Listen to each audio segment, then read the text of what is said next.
Halo teman-teman, perkenalkan saya Hanto dari jurusan Dharma Carya, Prodi Pendidikan Keagamaan Buddha semester 4.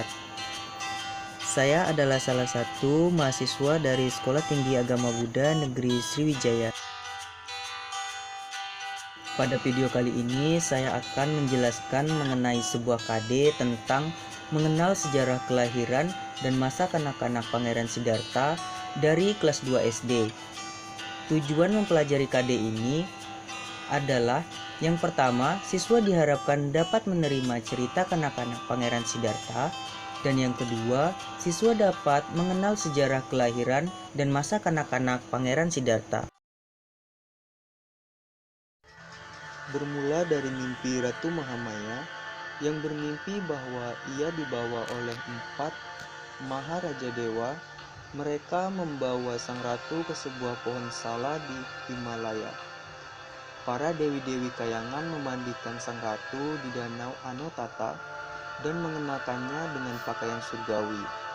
Pada waktu itu, sang ratu melihat seekor gajah putih yang agung membawa setangkai bunga teratai dan bergerak mengelilinginya sebanyak 3 kali, hingga pada akhirnya gajah itu masuk ke rahimnya dari sisi kanan. Berita kelahiran sang ratu membawa kebahagiaan bagi keluarga istana maupun rakyat Kapilawastu. Berbeda dengan ibu-ibu pada umumnya yang hamil selama 9 bulan, Ratu Mahamaya mengandung pangeran selama 10 bulan.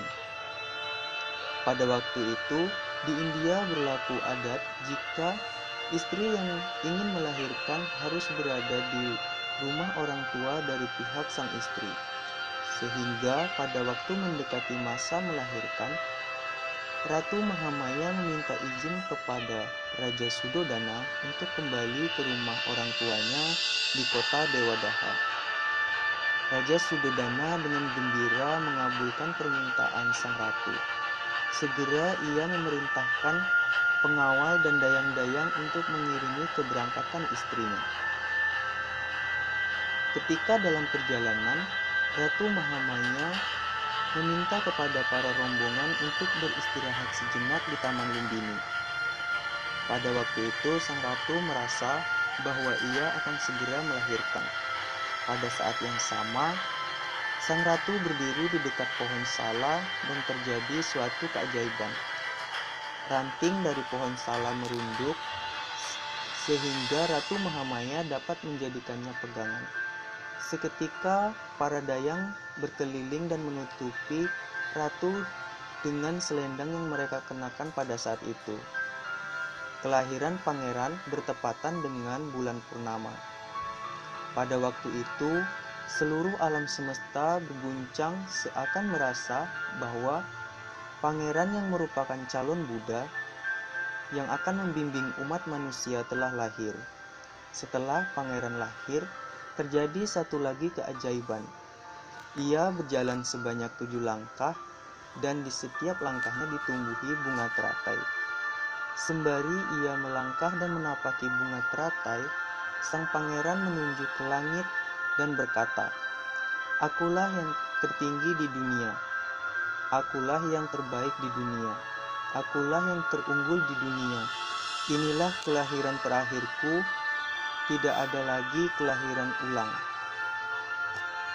Setelah sang pangeran lahir, Ratu Mahamaya dan para rombongan kembali ke kerajaan Kapilawastu. Sepanjang perjalanan, para dayang dan pengawal kerajaan merawat dan memperhatikan sang ratu dan pangeran.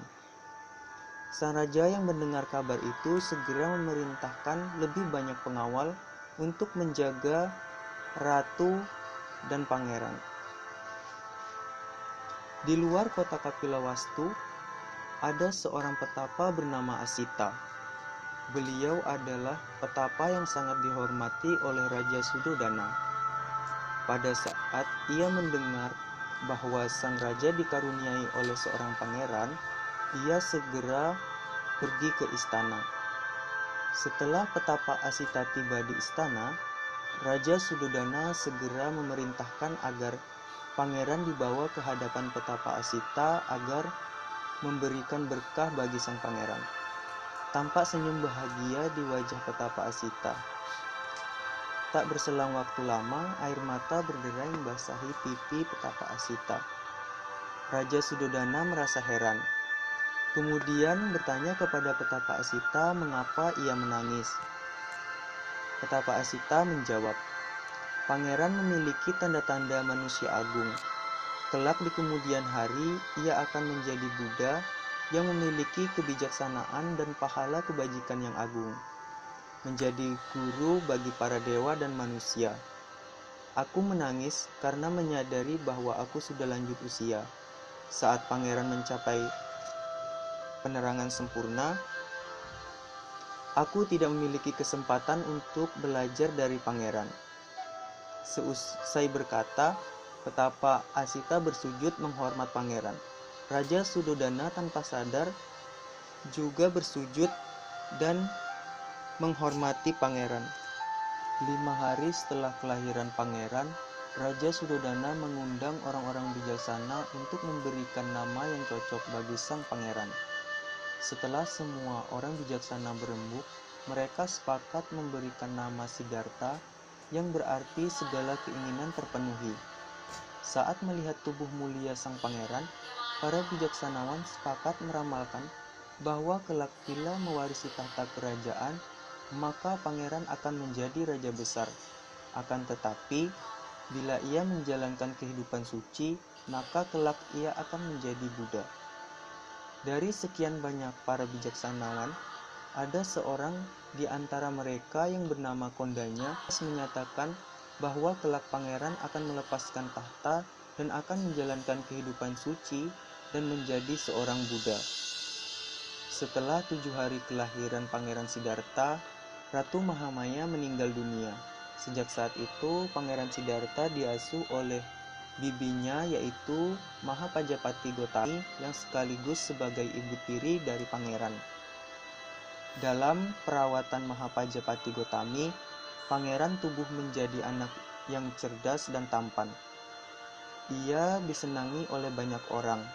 Ia sangat terampil di berbagai bidang, misalnya memanah dan berkuda. Selain itu, semua pelajaran yang diberikan oleh guru-gurunya dapat diserap dengan baik oleh pangeran. Suatu ketika, tibalah upacara membajak sawah. Semua orang berbahagia pada waktu itu. Raja Sudodana juga turut berperan dalam upacara membajak sawah. Pada waktu itu, Pangeran Siddhartha memilih untuk menyendiri agar mendapatkan ketenangan. Lalu ia duduk di bawah pohon jambu. Di sana ia bermeditasi. Ia merasakan suatu ketenangan. Pada waktu itu terjadi suatu keajaiban.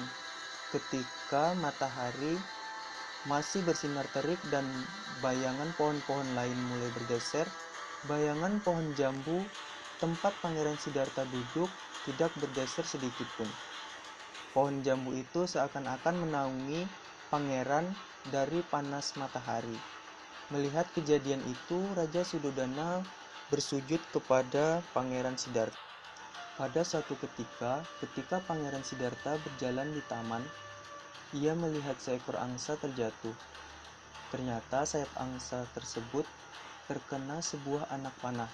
Pangeran Siddhartha dengan cepat mencabut anak panah itu dan meluknya, lalu mengobati luka. Melihat hal itu, Dewa Data yang ternyata adalah mengenai angsa tersebut menjadi sangat marah, hingga masalah tersebut dibawa ke perkumpulan orang bijak. Dan pada akhirnya Pangeran Siddhartha berhak atas angsa tersebut karena kebaikan hatinya yang... Nah, itu tadi adalah penjelasan mengenai sejarah kelahiran dan masa kanak-kanak Pangeran Siddhartha. Semoga penjelasan materi tersebut bisa bermanfaat bagi kita semua. Akhir kata dari saya, Sabesata Bhawantu Sukhitata. Semoga semua makhluk hidup berbahagia. Sadu, sadu, sadu. Namo Buddhaya.